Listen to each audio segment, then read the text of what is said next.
Hola a todos. Me llamo David y me dedico a crear el clima perfecto en vuestros espacios. Ya sea para combatir el frío o el calor, tanto en una vivienda como en una instalación industrial, siempre estoy listo para ayudar. En este vídeo explico cómo funciona deshumidificador, para qué sirve y te mostraré, paso a paso, cómo elegir, usar y mantener uno para resolver problemas reales de humedad en tu hogar. Quédate hasta el final porque te voy a enseñar un truco poco conocido para secar la ropa en interiores sin aumentar mucho el consumo eléctrico. Yo he probado varios tipos de deshumidificadores y, basándome en la experiencia práctica y en los principios físicos que los gobiernan, voy a contarte todo lo que necesitas saber para que no te quede ninguna duda, desde qué es la humedad relativa y por qué importa, hasta cómo funciona un deshumidificador compresor, uno desecante y uno termoeléctrico, qué parámetros mirar al comprar, cómo instalarlo correctamente y cómo diagnosticar y arreglar los fallos más comunes. Para empezar, hay que entender la diferencia entre humedad relativa y humedad absoluta. La humedad absoluta es la cantidad real de vapor de agua en el aire, mientras que la humedad relativa es el porcentaje de vapor que hay en el aire comparado con la cantidad máxima que ese aire a una temperatura dada puede contener antes de condensar. Los deshumidificadores trabajan reduciendo la humedad absoluta, y lo hacen llevando el aire a condiciones en las que parte del vapor se transforma en agua líquida y se puede recoger. El principio detrás de los deshumidificadores más comunes por compresión es el mismo que en una nevera. El aire húmedo pasa por una superficie fría llamada evaporador. Al enfriarse, el aire llega a su punto de rocío y el vapor se condensa en gotas que caen a un depósito o se evacúan por una manguera. Después ese aire, ya más seco, pasa por el condensador donde se calienta ligeramente y vuelve a la estancia sin el exceso de humedad. Los componentes clave de este tipo de equipo son el compresor, el circuito frigorífico con refrigerante, el evaporador, el condensador, un ventilador que mueve el aire y un depósito con sensor de nivel o un sistema de drenaje continuo. El compresor comprime el refrigerante gaseoso, elevando su presión y temperatura. Ese refrigerante caliente libera calor en el condensador y se condensa en líquido, luego pasa por un dispositivo de expansión que reduce su presión y temperatura y llega al evaporador donde absorbe calor del aire húmedo, enfriándolo y provocando la condensación del vapor de agua. Este proceso es muy eficiente en ambientes con temperaturas moderadas y humedad relativamente alta, por eso es la opción más habitual para viviendas, sótanos y garajes en climas templados. Existen también deshumidificadores desecantes o por absorción, que usan un material higroscópico como gel de sílice o una rueda desecante que atrae y retiene el agua del aire. Ese material se regenera en un ciclo de calentamiento, la rueda gira y la parte cargada de humedad se calienta en una cámara de regeneración para liberar el agua que se evacúa como vapor por una salida propia. Los desecantes funcionan mejor a bajas temperaturas, donde los modelos por compresión pierden eficiencia y pueden congelar las bobinas, por eso son ideales para sótanos fríos o aplicaciones industriales. Los modelos termoeléctricos, basados en el efecto Peltier, usan una placa que calienta un lado y enfría el otro, el aire pasa por el lado frío, se condensa y se recoge. Son compactos y silenciosos, pero menos eficientes y con capacidad limitada, útiles para armarios, pequeños depósitos o situaciones puntuales. Ahora bien, ¿para qué sirve realmente un deshumidificador en el día a día? Sirve para mantener la humedad en niveles saludables y confortables, prevenir la aparición de moho y ácaros, proteger muebles, instrumentos musicales y equipos electrónicos, mejorar el rendimiento de la calefacción y secar ropa en interiores. En términos de salud, niveles altos de humedad favorecen la proliferación de moho y hongos que liberan esporas y compuestos orgánicos volátiles que agravan alergias y problemas respiratorios. Además, la humedad alta incrementa la sensación de incomodidad y puede afectar la calidad del sueño.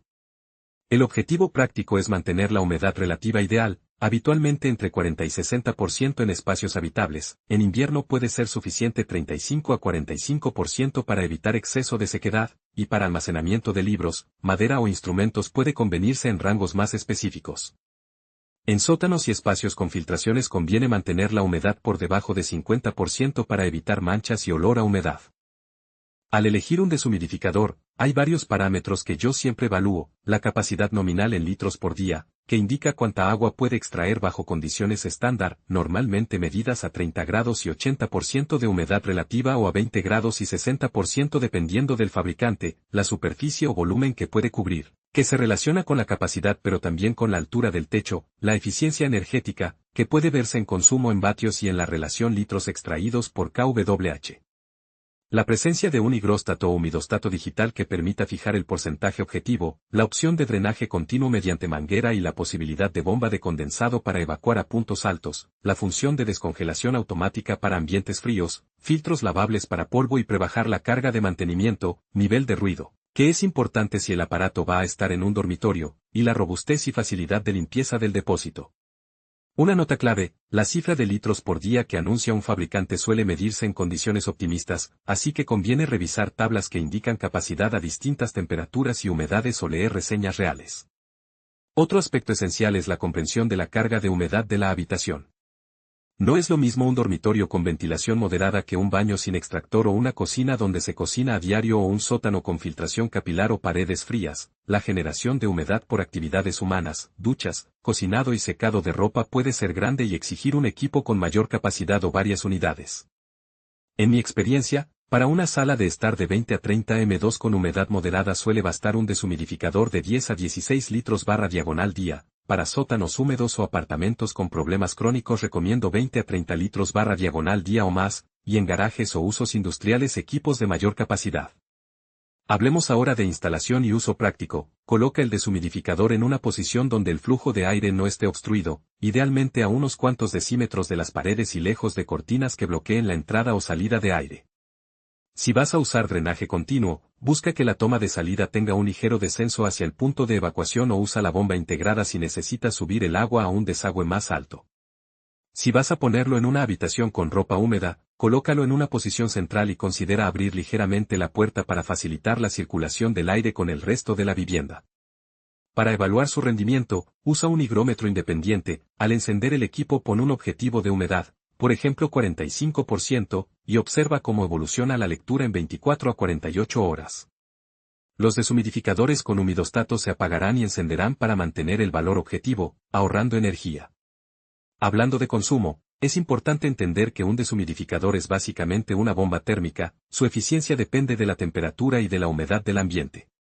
A mayor temperatura y mayor humedad, más eficiente suele ser un compresor estándar.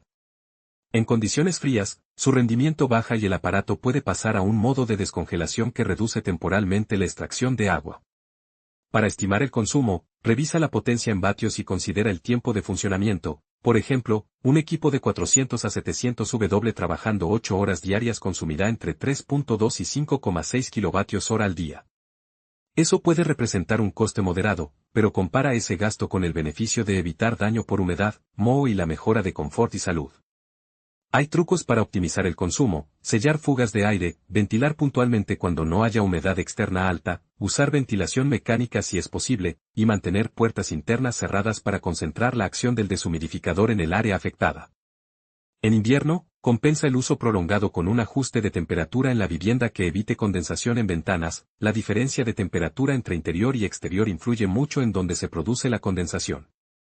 El mantenimiento es simple pero imprescindible. Limpia o reemplaza el filtro de aire según las indicaciones del fabricante para no reducir el flujo y no forzar el compresor. Vacía y limpia el depósito con frecuencia para evitar olores y proliferación de bacterias. Revisa la bandeja y la manguera de drenaje por si hay obstrucciones. Si el equipo tiene una rueda de secante o componentes de cerámica, sigue las instrucciones del fabricante para limpieza y servicio. Si vives en un ambiente con polvo o pelusa, verifica y limpia las rejillas y ventiladores una vez cada 1 a 3 meses según uso. Problemas frecuentes y sus soluciones: si el deshumidificador no quita agua suficiente, revisa la temperatura de la habitación, la ubicación del equipo, el estado del filtro y la precisión del higrómetro. Si el compresor no arranca pero el ventilador sí, puede ser un fallo del compresor o del relé de arranque. En algunos casos un reinicio tras desconectar la unidad un tiempo puede resolver bloqueos por protección térmica. Si ves que el evaporador se hiela, posiblemente el ambiente es demasiado frío o el flujo de aire es insuficiente. Activa el modo de descongelación si existe y sitúa la unidad en un lugar más cálido o usa un desecante en su lugar.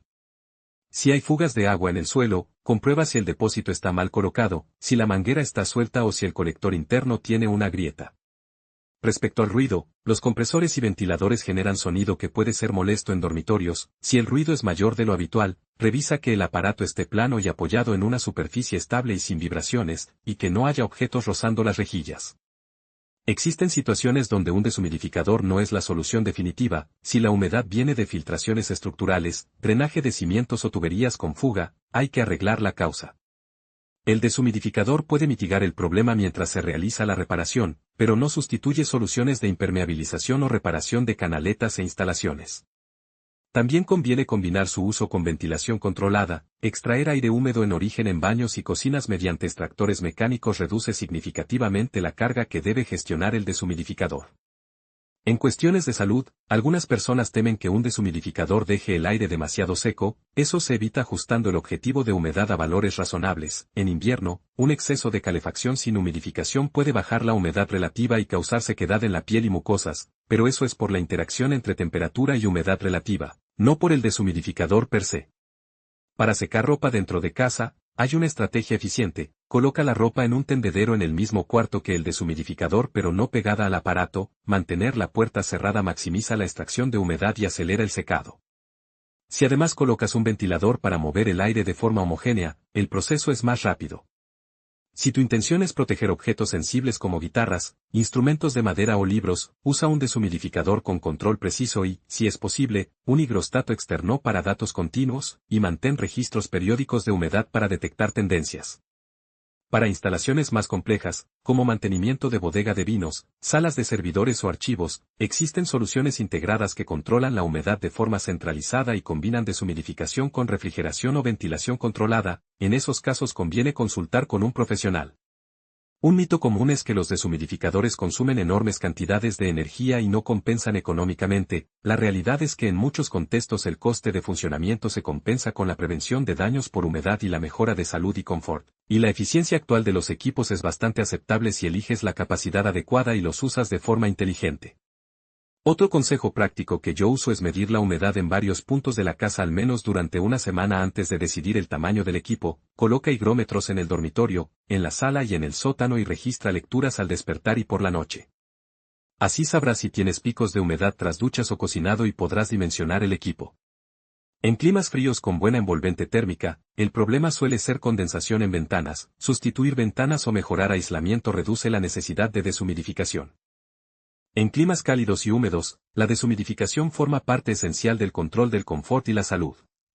Finalmente, te doy una guía rápida para elegir y usar. Mide la zona afectada, anota las actividades que generan humedad, compara capacidades nominales ajustadas a condiciones locales, prioriza unidades con humidostato y drenaje continuo si no quieres vaciar depósitos a diario, y verifica certificaciones de eficiencia. En el uso diario, mantén filtros limpios, coloca la unidad en una ubicación con buen flujo de aire, usa el modo automático si es fiable y controla con un higrómetro independiente. Si aplicas todo esto, el deshumidificador dejará de ser un electrodoméstico misterioso y pasará a ser una herramienta eficiente para mejorar el confort, la salud y la integridad de tus bienes. Con el conocimiento correcto podrás distinguir entre un aparato que solo hace ruido y uno que realmente resuelve tu problema de humedad, y además ahorrarás tiempo y dinero en el proceso. Si quieres, en próximos vídeos puedo comparar modelos concretos, mostrar cómo hacer una instalación de drenaje continuo paso a paso y grabar pruebas reales en sótanos fríos para que veas en la práctica la diferencia entre tecnologías. Dime qué prefieres que pruebe primero y prepararé una demostración real. Gracias por haber visto este vídeo hasta el final. Espero de verdad que os haya resultado útil. Dejad un me gusta, solo si realmente os ha gustado el contenido y, si creéis que hay algo que podría mejorar, contádmelo en los comentarios. Me interesa conocer vuestra opinión. Y si este tema os apasiona, no olvidéis suscribiros al canal para no perderos los próximos vídeos. Hasta la próxima.